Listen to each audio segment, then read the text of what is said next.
I want to acknowledge this morning that the government is going to do something it should have done a long, long time ago.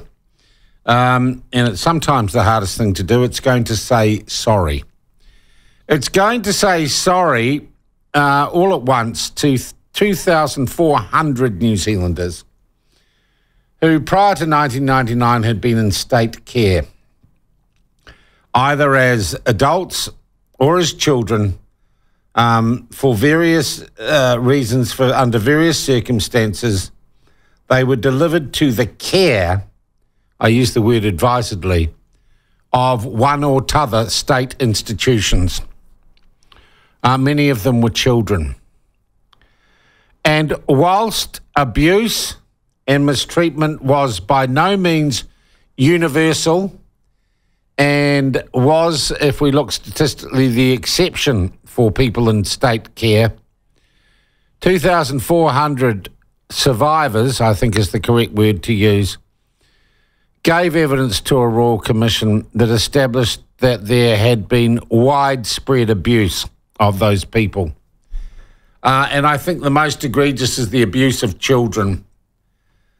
Children that were in some cases tortured, people whose rights were stripped from them, whose dignity was stripped from them, and who got no care from the state but instead got abuse.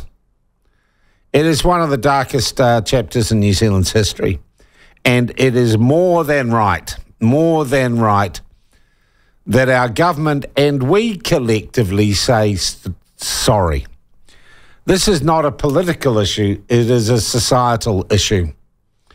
And many of those abused, many of the abuse that was uncovered, many of those are not alive anymore.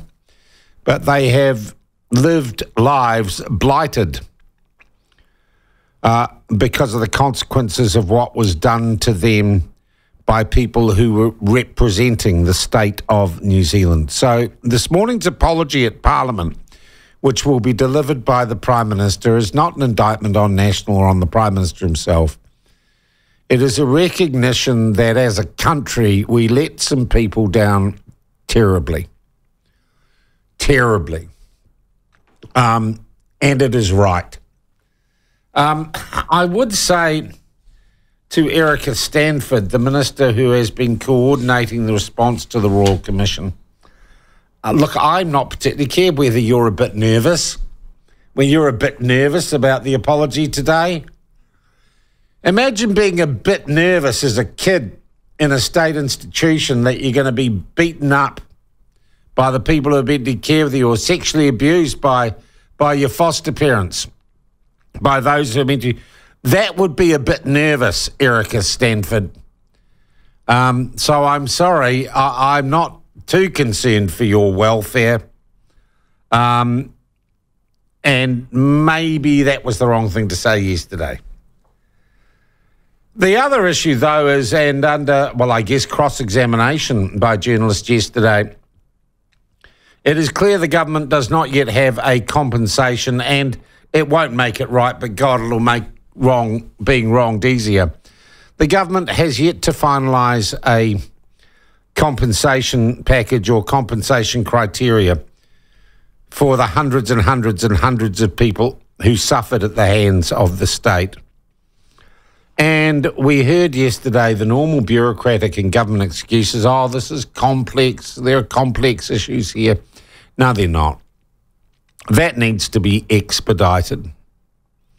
For this abuse is historic, and many of those who suffered may not live to see the benefit or reap the benefit of a substantive apology by way of compensation.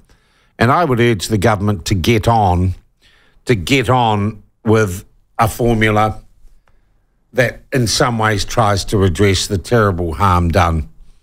And we can't wait. And it's not a question of where the budget comes from or what, just pay up. That's what you do. That's what we do collectively as a country. I feel ashamed of my country in regards to this, and we all should, but we can make it right, and we can make it right by doing what we're doing this morning, collectively saying sorry to these people And also, I'm sorry, giving them some lolly. And who knows the consequences, the gross consequences, particularly for the young people, of having your faith in humanity, of having the people meant to take care of you, abusing you. That damages you for life, that sort of betrayal. And it makes it difficult to reach your full potential. So well done. It is unfortunate, however, that in organising this apology, our current government, and led from best we can establish, led out of the Prime Minister Chris Luxon's office, decided to be a little bit abusive itself. I don't know Aaron Smale personally, but I have read his byline in the Newsroom media platform numerous times as regards the inquiry into abuse in state care, and I think it's been said he spent 8 years covering this story. And Aaron Smale had originally intended to go to Parliament today as a journalist to cover this story for Newsroom. And I guess he would have seen it personally as something he would do, not just in a professional sense, but in a personal sense, having been intimately involved as an investigative journalist in the coverage of this story, as he should. But accreditation to attend the apology was not forthcoming. The Speaker, Jerry Brownlee, would not grant temporary accreditation to Mr. Smale, apparently after complaints. And we are, because he won't come on and discuss it and he wouldn't fully answer questions yesterday, I am going to say it was clearly the Prime Minister's office which told Jerry Brownlee or suggested that they would not be comfortable with this journalist being at the apology. The clear suggestion is that that's because he asked tough questions. And we all do know that Chris Luxon has a certain aversion to tough questions, or it's now becoming obvious. So yesterday the story broke, and we were going to have Mark Jennings from Newsroom on this morning, that Aaron Smale was banned. But the optics of that, the optics of a national Prime Minister and a national government practicing cancel culture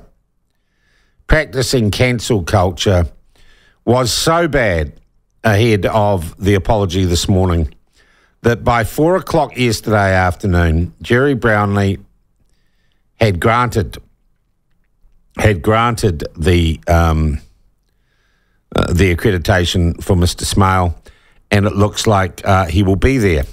However, apparently he's got to be accompanied by another Newsroom journalist, and they'll have their eye on him. Okay, fair enough. And when probed yesterday, the Prime Minister was kind of vague about why Smale had been banned in the first place. He said you'd have to talk to the Speaker. Well, he clearly knew what was going on. He said there'd been issues with the journalist's behaviour.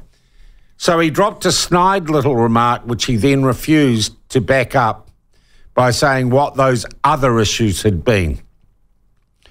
And one is left with the inevitable conclusion that Mr. Smale, because he's not part of the regular press gallery gang, was just a little more robust and a little more pointed in his questioning of government ministers and the Prime Minister. And it looks for all the world that the Prime Minister was trying to do what he does with me, and that is he excludes me. He won't give the platform above all others an interview.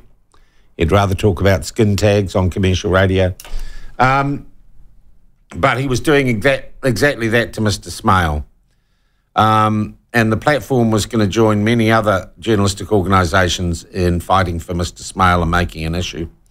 I'm glad that was sorted, but it still leaves a very unpleasant taste in the mouth about Prime Minister Luxon's office and its willingness to play the blame game and to indulge in cancel culture.